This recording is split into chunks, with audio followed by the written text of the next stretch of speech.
by Charlotte Bronte. Chapter 4.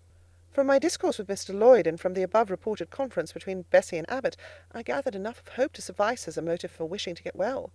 A change seemed near. I desired and waited it in silence. It tarried, however. Days and weeks passed. I had regained my normal state of health, but no new allusion was made to the subject over which I brooded. Mrs. Reed surveyed me at times with a severe eye, but seldom addressed me. Since my illness she had drawn a more marked line of separation than ever between me and her own children, appointing me a small closet to sleep in by myself, condemning me to take my meals alone and pass all my time in the nursery, while my cousins were constantly in the drawing-room. Not a hint, however, did she drop about sending me to school. Still I felt an instinctive certainty that she would not long endure me under the same roof with her, for her glance, now more than ever, when turned on me, expressed an insuperable and rooted aversion. Eliza and Georgiana, evidently acting according to others, spoke to me as little as possible. John thrust his tongue in his cheek whenever he saw me, and once attempted chastisement, but as I instantly turned against him, roused by the same sentiment of deep ire and desperate revolt which had stirred my corruption before, he thought it better to desist, and ran from me, tittering execrations, and vowing I had burst his nose. I had indeed levelled at that prominent feature as hard a blow as my knuckles could inflict, and when I saw that either that or my look daunted him, I had the greatest inclination to follow up my advantage to purpose. But he was already with his mamma. I heard him in a blubbering tone commence the tale of how that nasty Jane Eyre had flown at him like a mad cat. He was stopped rather harshly. "Don't talk to me about her, John. I told you not to go near her. She is not worthy of notice. I do not choose that either you or your sisters should associate with her." Here, leaning over the banister, I cried out suddenly, and without at all deliberating on my words, "They are not fit to associate with me." Mrs. Reed was a rather stout woman, but on hearing this strange and audacious declaration, she ran nimbly up the stair, swept me like a whirlwind into the nursery, and crushing me down on the edge of my crib, dared me in an emphatic voice to rise from that place, or utter one syllable during the remainder of the day. "What would Uncle Reed say to you if he were alive?" was my scarcely voluntary demand. I say scarcely voluntary, for it seemed as if my tongue pronounced words without my will consenting to their utterance. Something spoke out of me over which I had no control. "What?" said Mrs. Reed under her breath. Her usually cold, composed grey eye became troubled with a look like fear. She took her hand from my arm, and gazed at me as if she really did not know whether I were child or fiend. I was now in for it. "My Uncle Reed is in heaven, and can see all you do and think, and so can papa and mamma. They know how you shut me up all day long, and how you wish me dead." Mrs. Reed soon rallied her spirits. She shook me most soundly. She boxed both my ears, and left me without a word. Bessie supplied the hiatus by a homily of an hour's length, in which she proved beyond a doubt that I was the most wicked and abandoned child ever reared under a roof. I half believed her, for I felt indeed only bad feelings surging in my breast.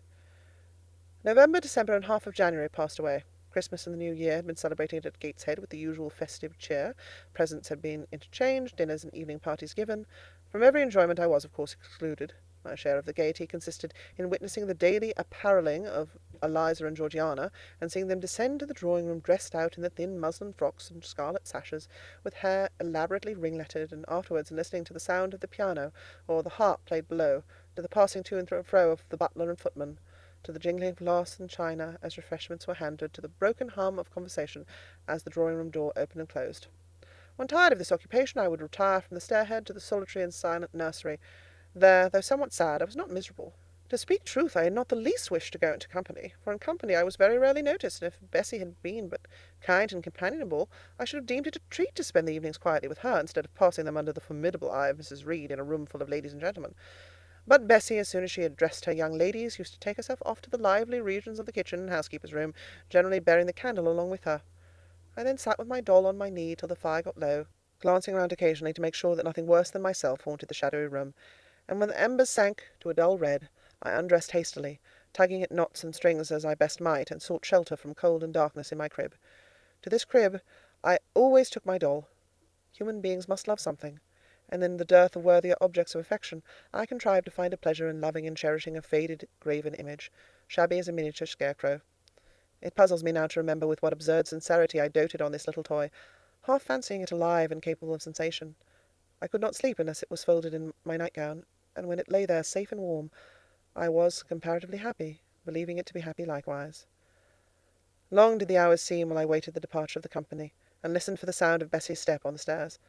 Sometimes she would come up in the interval to seek her thimble or her scissors, or perhaps to bring me something by way of supper, a bun or a cheese cake.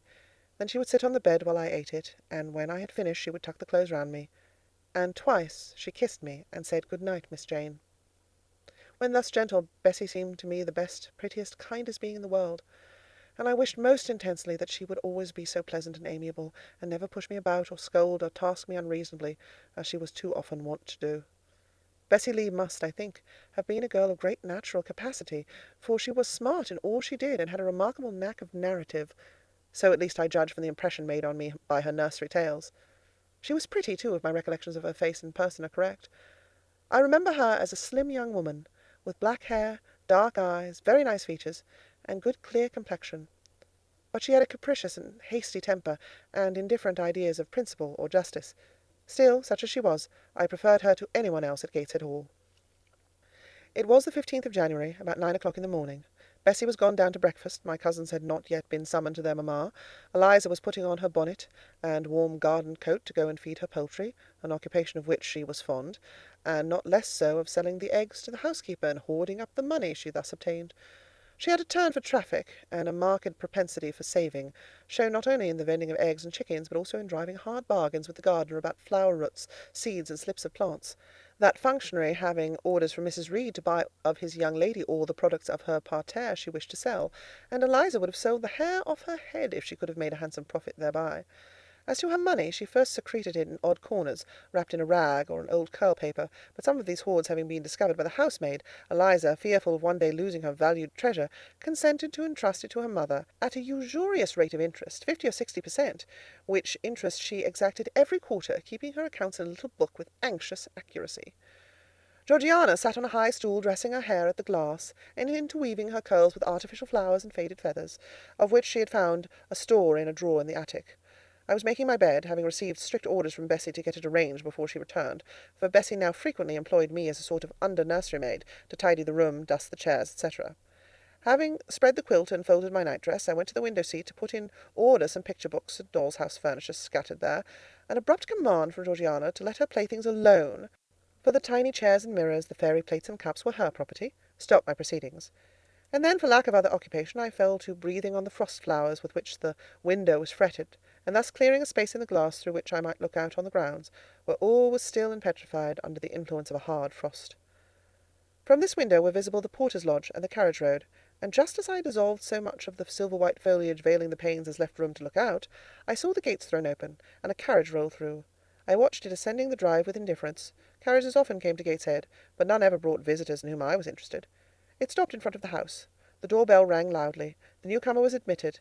All this being nothing to me, my vacant attention soon found lively attraction in the spectacle of a little hungry robin, which came and chirruped on the twigs of the leafless cherry-tree nailed against the wall near the casement. The remnants of my breakfast of bread and milk stood on the table, and having crumbled a morsel of roll, I was tugging at the sash to put out the crumbs on the window-sill, when Bessie came running upstairs into the nursery. "Miss Jane, take off your pinafore. What are you doing there? Have you washed your hands and face this morning?" I gave another tug before I answered, for I wanted the bird to be secure of its bread. The sash yielded. I scattered the crumbs, some on the stone sill, some on the cherry-tree bough. Then, closing the window, I replied, "No, Bessie, I have only just finished dusting." "Troublesome, careless child. What are you doing now? You look quite red, as if you'd been about some mischief. What were you opening the window for?"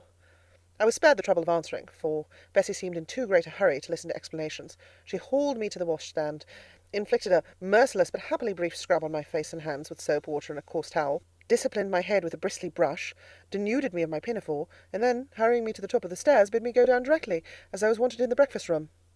I would have asked who wanted me. I would have demanded if Mrs. Reed was there, but Bessie was already gone, and had closed the nursery door upon me. I slowly descended. For nearly 3 months I had never been called to Mrs. Reed's presence. Restricted so long to the nursery, the breakfast, dining, and drawing-rooms were become for me awful regions, on which it dismayed me to intrude. I now stood in the empty hall. Before me was the breakfast-room door, and I stopped, intimidated and trembling. What a miserable little poltroon had fear, engendered of unjust punishment, made of me in those days! I feared to return to the nursery, and feared to go forward to the parlour. 10 minutes I stood in agitated hesitation. The vehement ringing of the breakfast-room bell decided me. I must enter. "Who could want me?" I asked inwardly, as with both hands I turned the stiff door-handle, which, for a second or two, resisted my efforts. What should I see besides Aunt Reed in the apartment, a man or woman? The handle turned, the door unclosed, and passing through and curtsying low, I looked up at a black pillar. Such, at least, appeared to me at first sight, the straight, narrow, sable-clad shape standing erect on the rug. The grim face at the top was like a carved mask, placed above the shaft by way of capital. Mrs. Reed occupied her usual seat by the fireside. She made a signal to me to approach. I did so, and she introduced me to the stony stranger with the words, "This is the little girl respecting whom I applied to you." He, for it was a man, turned his head slowly towards where I stood, and having examined me with the two inquisitive-looking grey eyes which twinkled under a pair of bushy brows, said solemnly, and in a bass voice, "Her size is small. What is her age?" 10 years. "So much," was the doubtful answer, and he prolonged his scrutiny for some minutes. Presently he addressed me. "Your name, little girl?" "Jane Eyre, sir." In uttering these words I looked up. He seemed to me a tall gentleman, but then I was very little. His features were large, and they and all the lines of his frame were equally harsh and prim. "Well, Jane Eyre, and are you a good child?" Impossible to reply to this in the affirmative. My little world held a contrary opinion. I was silent. Mrs. Reed answered for me by an expressive shake of the head, adding soon, "Perhaps the less said on that subject the better, Mr. Brocklehurst." "Sorry indeed to hear it. She and I must have some talk." And bending from the perpendicular, he installed his person in the armchair opposite Mrs. Reed's. "Come here," he said. I stepped across the rug. He placed me square and straight before him. What a face he had, now that it was almost on a level with mine! What a great nose! And what a mouth! And what large, prominent teeth! "No sight so sad as that of a naughty child," he began, "especially a naughty little girl. Do you know where the wicked go after death?" "They go to hell," was my ready and orthodox answer. "And what is hell? Can you tell me that?" "A pit full of fire." "And should you like to fall into that pit and to be burning there for ever?" "No, sir." "What must you do to avoid it?" I deliberated a moment. My answer, when it did come, was objectionable. "I must keep in good health and not die." "How can you keep in good health? Children younger than you die daily. I buried a little child of 5 years old only a day or two since. A good little child, whose soul is now in heaven. It is to be feared the same could not be said of you, were you to be called hence." Not being in a condition to remove his doubt, I only cast my eyes down on the two large feet planted on the rug, and sighed, wishing myself far enough away. "I hope that sigh is from the heart, and that you repent of ever having been the occasion of discomfort to your excellent benefactress." "Benefactress, benefactress," said I, inwardly. "They all call Mrs. Reed my benefactress. If so, a benefactress is a disagreeable thing." "Do you say your prayers night and morning?" continued my interrogator. "Yes, sir." "Do you read your Bible?" "Sometimes." "With pleasure? Are you fond of it?" "I like Revelations, and the book of Daniel, and Genesis, and Samuel, and a little bit of Exodus, and some parts of Kings and Chronicles, and Job and Jonah." "And the Psalms? I hope you like them." "No, sir." "No? Oh, shocking! I have a little boy younger than you, who knows 6 psalms by heart, and when you ask him which he would rather have, a gingerbread nut to eat, or a verse of a psalm to learn, he says, 'Oh, the verse of a psalm! Angels sing psalms,' said he. 'I wish to be a little angel here below.' He then gets 2 nuts in recompense for his infant piety." "Psalms are not interesting," I remarked. "That proves you have a wicked heart, and you must pray to God to change it, to give you a new and clean one, to take away your heart of stone and give you a heart of flesh." I was about to propound a question touching the manner in which that operation of changing my heart was to be performed, when Mrs. Reed interposed, telling me to sit down. She then proceeded to carry on the conversation herself. "Mr. Brocklehurst, I believe I intimated in the letter which I wrote to you 3 weeks ago, that this little girl has not quite the character and disposition I could wish. Should you admit her into Lowood School, I should be glad if the superintendent and teachers were requested to keep a strict eye on her, and above all, to guard against her worst fault, a tendency to deceit. I mention this in your hearing, Jane, that you may not attempt to impose on Mr. Brocklehurst." Well might I dread, well might I dislike Mrs. Reed, for it was her nature to wound me cruelly. Never was I happy in her presence. However carefully I obeyed, however strenuously I strove to please her, my efforts were still repulsed, and repaid by such sentences as the above. Now uttered before a stranger, the accusation cut me to the heart. I dimly perceived that she was already obliterating hope from the new place of existence which she destined me to enter. I felt, though I could not have expressed the feeling, that she was sowing aversion and unkindness along my future path. I saw myself transformed under Mr. Brocklehurst's eye into an artful, noxious child, and what could I do to remedy the injury? Nothing indeed, thought I, as I struggled to repress a sob, and hastily wiped away some tears, the impotent evidences of my anguish. "Deceit is, indeed, a sad fault in a child," said Mr. Brocklehurst. "It is akin to falsehood, and all liars will have their portion in the lake burning with fire and brimstone. She shall, however, be watched, Mrs. Reed. I will speak to Miss Temple and the teachers. I should wish her to be brought up in a manner suiting her prospects," continued my benefactress, "to be made useful, to be kept humble. As for the vacations, she will, with your permission, spend them always at Lowood." "Your decisions are perfectly judicious, madam. returned Mr. Brocklehurst. Humility is a Christian grace, and one peculiarly appropriate to the pupils of Lowood. I therefore direct that special care shall be bestowed on its cultivation amongst them. I have studied how best to mortify in them the worldly sentiment of pride, and only the other day I had a pleasing proof of my success. My second daughter, Augusta, went with her mamma to visit the school, and on her return she exclaimed, "Oh, dear papa, how quiet and plain all the girls at Lowood look, with their hair combed behind their ears, and their long pinafores, and those little Holland pockets outside their frocks. They are almost like poor people's children.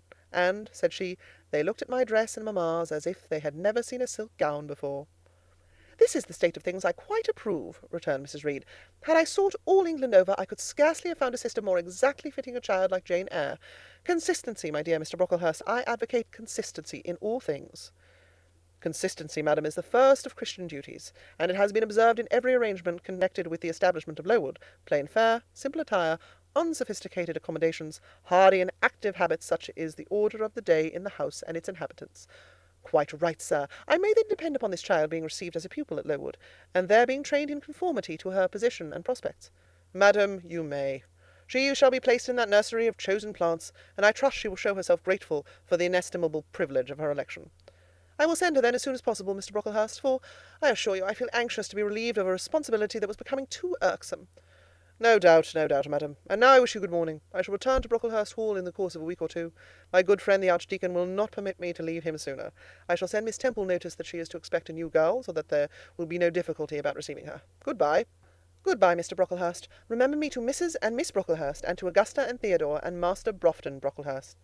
"I will, madam. Little girl, here is a book entitled The Child's Guide. Read it with prayer, especially that part containing an account of the awfully sudden death of Martha G., a naughty child, addicted to falsehood and deceit." With these words, Mr. Brocklehurst put into my hand a thin pamphlet, sewn in a cover, and having rung for his carriage, he departed. Mrs. Reed and I were left alone. Some minutes passed in silence. She was sewing. I was watching her. Mrs. Reed might be at that time some 6 or 37. She was a woman of robust frame, square-shouldered and strong-limbed, not tall, and though stout, not obese. She had a somewhat large face, the under jaw being much developed and very solid. Her brow was low, her chin large and prominent, mouth and nose sufficiently regular. Under her light eyebrows glimmered an eye devoid of ruth. Her skin was dark and opaque, her hair nearly flaxen. Her constitution was sound as a bell. Illness never came near her. She was an exact, clever manager. Her household and tenantry were thoroughly under her control. Her children only at times defied her authority and laughed it to scorn. She dressed well, and had a presence and port calculated to set off handsome attire. Sitting on a low stool, a few yards from her armchair, I examined her figure. I perused her features. In my hand I held the tract containing the sudden death of the liar, to which narrative my attention had been pointed as to an appropriate warning. What had just passed, what Mrs. Reed had said concerning me to Mr. Brocklehurst, the whole tenor of their conversation, was recent, raw, and stinging in my mind. I had felt every word as acutely as I had heard it plainly, and a passion of resentment fermented now within me. Mrs. Reed looked up from her work, her eye settled on mine, her fingers at the same time suspended their nimble movements. "Go out of the room, return to the nursery," was her mandate. My look or something else must have struck her as offensive, for she spoke with extreme, though suppressed irritation. I got up, I went to the door, I came back again, I walked to the window, across the room, and then close up to her. Speak I must. I had been trodden on severely, and must turn, but how? What strength had I to dart retaliation at my antagonist? I gathered my energies and launched them in this blunt sentence. "I am not deceitful. If I were, I should say I loved you. But I declare I do not love you. I dislike you the worst of anybody in the world except John Reed. And this book about the liar you may give to your girl Georgiana, for it is she who tells lies, and not I." Mrs. Reed's hand still lay on her work inactive. Her eye of ice continued to dwell freezingly on mine. "What more have you to say?" she asked, rather in the tone in which a person might address an opponent of adult age, than such as is ordinarily used to a child. That eye of hers, that voice, stirred every antipathy I had. Shaking from head to foot, thrilled with ungovernable excitement, I continued, "I am glad you are no relation of mine. I will never call you aunt again as long as I live. I will never come to see you when I am grown up. And if anyone asks me how I liked you, and how you treated me, I will say the very thought of you makes me sick, and that you treated me with miserable cruelty." "How dare you affirm that, Jane Eyre?" "How dare I, Mrs. Reed? How dare I? Because it is the truth. You think I have no feelings, and that I can do without one bit of love or kindness. But I cannot live so, and you have no pity. I shall remember how you thrust me back, roughly and violently thrust me back into the Red Room, and locked me up there to my dying day, though I was in agony, though I cried out while suffocating with distress, 'Have mercy, Aunt Reed!' and that punishment you made me suffer because your wicked boy struck me, knocked me down for nothing. I will tell anybody who asks me questions this exact tale. People think you are a good woman, but you are bad, hard-hearted. You are deceitful." Ere I had finished this reply, my soul began to expand, to exalt, with the strangest sense of freedom, of triumph I had ever felt. It seemed as if an invisible bond had burst, and that I had struggled out into unhoped-for liberty. Not without cause was this sentiment. Mrs. Reed looked frightened. Her work had slipped from her knee. She was lifting up her hands, rocking herself to and fro, and even twisting her face as if she would cry. "Jane, you are under a mistake. What is the matter with you? Why do you tremble so violently? Would you like to drink some water?" "No, Mrs. Reed." "Is there anything else you wish for, Jane? I assure you I desire to be your friend." "Not you. You told Mr. Brocklehurst I had a bad character, a deceitful disposition, and I'll let everybody at Lowood know what you are and what you have done." "Jane, you don't understand these things. Children must be corrected for their faults." "Deceit is not my fault," I cried out, in a savage high voice. "But you are passionate, Jane. That you must allow. And now return to the nursery, there's a dear, and lie down a little." "I am not your dear. I cannot lie down. Send me to school soon, Mrs. Reed, for I hate to live here." "I will indeed send her to school soon," murmured Mrs. Reed, sotto voce, and gathering up her work, she abruptly quitted the apartment. I was left there alone, winner of the field. It was the hardest battle I had fought, and the first victory I had gained. I stood a while on the rug, where Mr. Brocklehurst had stood, and I enjoyed my conqueror's solitude. First I smiled to myself and felt elated, but this fierce pleasure subsided in me as fast as did the accelerated throb of my pulses. A child cannot quarrel with its elders as I had done, cannot give its furious feelings uncontrolled play as I had given mine, without experiencing afterwards the pang of remorse and the chill of reaction. A ridge of lighted heath, alive, glancing, devouring, would have been a meet emblem of my mind when I accused and menaced Mrs. Reed. The same ridge, black and blasted after the flames are dead, would have represented as meetly my subsequent condition, when a half-hour's silence and reflection had shown me the madness of my conduct, and the dreariness of my hatred and hating position. Something of vengeance I had tasted for the first time, as aromatic wine it seemed, on swallowing, warm and racy. Its after-flavour, metallic and corroding, gave me a sensation as if I had been poisoned. Willingly would I now have gone and asked Mrs. Reed's pardon, but I knew, partly from experience and partly from instinct, that was the way to make her repulse me with double scorn, thereby re-exciting every turbulent impulse of my nature. I would fain exercise some better faculty than that of fierce speaking, fain find nourishment for some less fiendish feeling than that of sombre indignation. I took a book, some Arabian tales. I sat down and endeavoured to read. I could make no sense of the subject. My own thoughts swam always between me and the page I had usually found fascinating. I opened the glass door in the breakfast-room. The shrubbery was quite still. The black frost reigned, unbroken by sun or breeze, through the grounds. I covered my head and arms with the skirt of my frock, and went out to walk in a part of the plantation which was quite sequestered. But I found no pleasure in the silent trees, the falling fir cones, the congealed relics of autumn, russet leaves swept by past winds in heaps and now stiffened together. I leaned against a gate, and looked into an empty field where no sheep were feeding, where the short grass was nipped and blanched. It was a very grey day, a most opaque sky, onding on snow, canopied all. Thence flakes fell at intervals which settled on the hard plain and on the hoary lea without melting. I stood, a wretched child enough, whispering to myself over and over again, "What shall I do? What shall I do?" All at once I heard a clear voice call, "Miss Jane, where are you? Come to lunch." It was Bessie, I knew well enough, but I did not stir. Her light step came tripping down the path. "You naughty little thing," she said. "Why don't you come when you're called?" Bessie's presence, compared with the thoughts over which I had been brooding, seemed cheerful, even though, as usual, she was somewhat cross. The fact is, after my conflict with and victory over Mrs. Reed, I was not disposed to care much for the nurserymaid's transitory anger, and I was disposed to bask in her youthful lightness of heart. I just put my 2 arms round her and said, "Come, Bessie, don't scold." The action was more frank and fearless than any I was habituated to indulge in. Somehow it pleased her.